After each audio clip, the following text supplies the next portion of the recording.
I was watching a program the other day on YouTube on my phone. It popped up, and I thought, "Oh, that's interesting." This program was from 1987, so some time back. Although many of my audience, I'm sure, will remember 1987. But anyway, there I was. I was watching this program, and it was a farmer reminiscing about his time. He was 70, and so he'd started farming back in.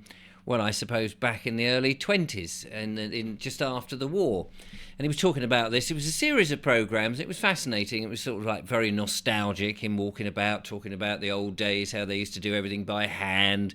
And then the steam engines would come in and would help and so on. But there was one particular program that I thought was particularly poignant. And that's what I want to sort of talk about, because I think it has relevance today and it shows where we've gone wrong. But it's not just in farming. I think it's in industry across the whole gamut of different things. But before all of that, I just want to remind people that they have a chance. If you'd like to come to some events, some of the events that I'm at that you might find interesting, not because I'm at them, but because the events in and of themselves are interesting. So how about this one, which is this weekend? Here we go. Another Uprise and Shine camping conference at Hope, Sussex. Bring a tent and or a camper van on the 3rd to the 5th of May 2024.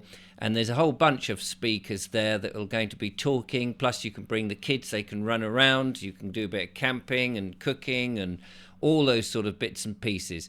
And amongst some of them, you've got Giles Bryant. Let's get this party started. Alan Chapman on politics and changing the system from within. There's a bloke called Richard Vobes. The Oily Witch to heal the world. And Leanne Campbell, navigating life's path. And Gong Bath with Paul. That's just on the Saturday. On the Sunday, there's a bunch of other things which I'm unable to bring onto the... Well, hang on a minute. Maybe I can bring them onto the screen. Let's see if I can... Oh, yeah, here we go. Lift it up a bit. And on the Sunday, you've got Juliet Bryant, Dr. Syed Bowley, is it? Holistic laser dentistry, which sounds interesting. Cherry Prince, reclaiming magic. Dr. Claire Hintley, what is metaphysics?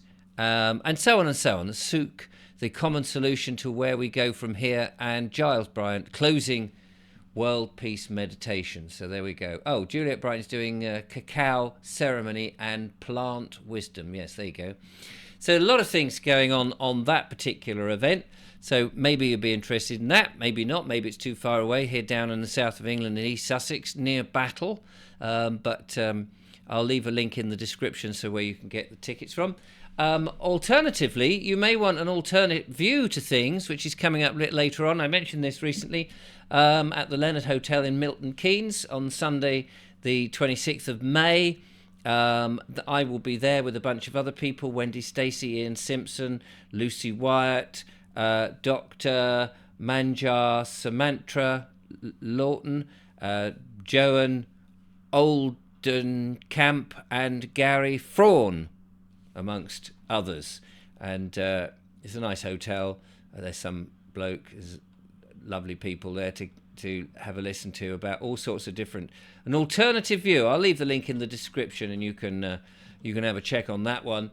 And also on that same day, if you're a little further north, and amazingly I'm appearing there too. Wrong button. Where is it? There it is.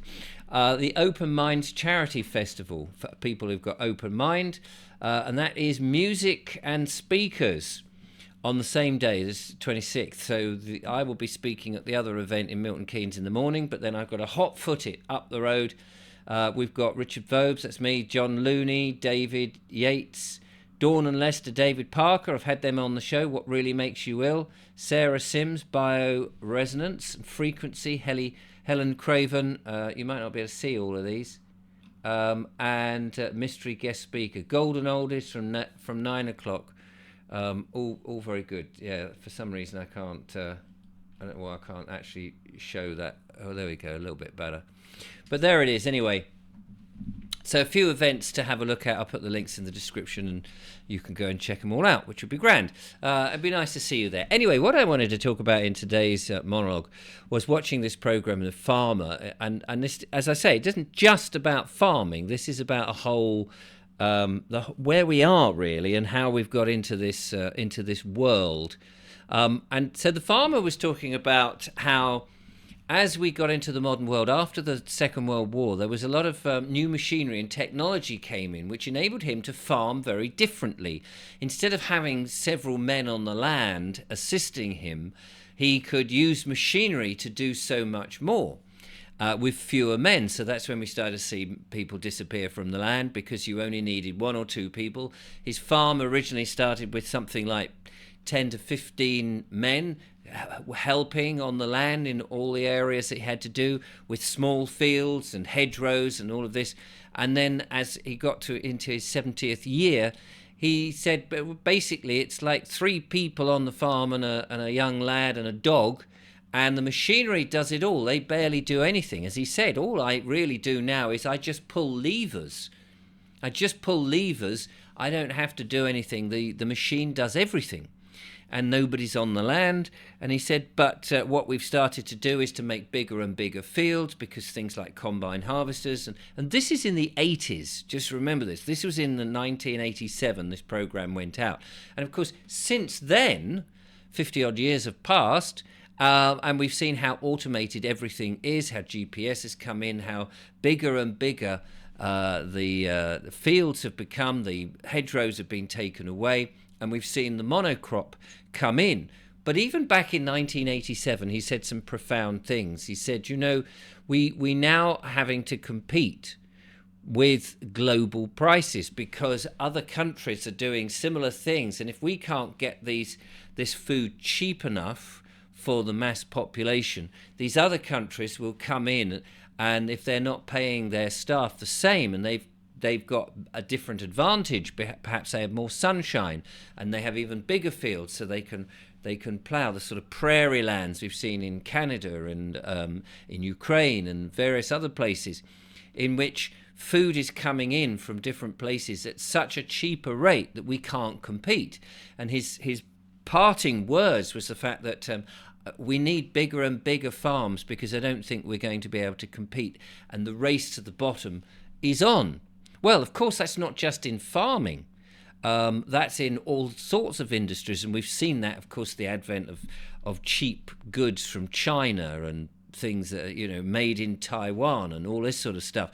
And we've seen how that's worked out. And, of course, this is going on. And then we've got people like Dyson, who is now thinking, well, farming should be done all completely automatically with robots and drones, and that humans are not even involved on the land. And yet the land is very important for us to be connected. It is where our soul comes from in many ways, earthing ourselves, grounding our feet. Now, I know there's a lot of people in let's call it the material world. They're so in the material world. They love their technology. They love their smartphones and their tablets and everything that's the physicality of everything. And there's not much to sort of connect them to the spiritual side of this world. And I was talking to lovely Julia last night about this, and I said, can you imagine people going for a picnic? Imagine this image, if you would, the image of a couple, like a 1940s image of a couple in a hayfield, and they've got a picnic. They've got the blankets spread out. They've got one of those old-fashioned hampers, the sort of wicker basket with all the various paraphernalia that you would have, and a teapot and all of these sort of things. And then there's a wind-up gramophone that they wind up with a big horn, the big horn they would have had. And it's, you can imagine this beautiful 1940s postcard image of that. And then I said, imagine that what would be a 2024 postcard of that. You'd have the same couple dressed in not the nice, beautiful costume that they used to wear in the 1940s, the man in his suit, the lady in that beautiful summer dress. You'd have jeans and a T-shirt, some piercings up here, a few tattoos, and they're sitting there with their hair, perhaps they're tightly cropped or whatever. And then they've got maybe a Big Mac or Burger King sandwiches or things in polystyrene there with them, and they've got an iPhone and some sort of little ghetto speaker that you can Bluetooth to it. And that would be the sort of modern image. And to me, that old analog way just has something far more, not only is it nostalgic, but it is romantic, is it not? It's just a beautiful image. Now, younger people who have not lived in that time or has not really experienced that will not see that, of course. But there is something about that sort of imagery. Now, this sort of goes into what I want to just finish off with by saying that actually by competing on a global level, if I can get the word out, on a scale, a globe with everybody from different countries providing the cheapest option all the time, it seems to me you're just racing to the bottom.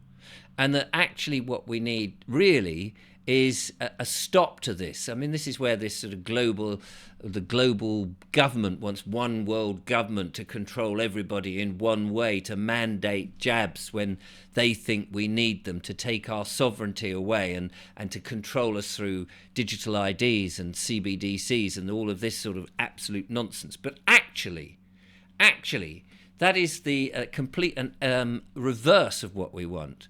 We really need to get back to much more local based people servicing the locality, getting people back on the land, smaller businesses, not big corporations that can race to the bottom and so that everybody gets an identical thing.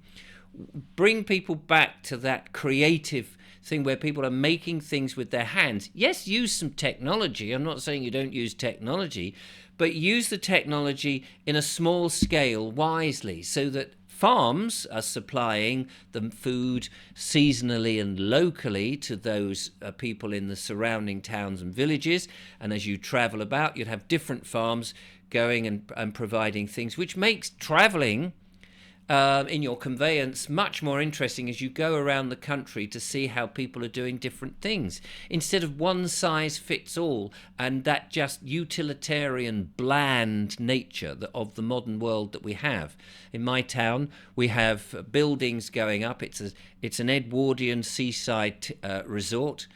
People used to come down and take the water. They realized that the salt in the sea salt in the water was actually healthy. We now learn that, of course, Celtic sea salt in restructured water that's been filtered and not come from the tap, or at least been filtered or has been distilled from tap water, so it's clean again with a bit of Celtic sea salt which puts the natural minerals back into the water, is healthy. But people used to come down to where I am and all sorts of sea resorts or spa resorts to get those mineral waters which were very good for you.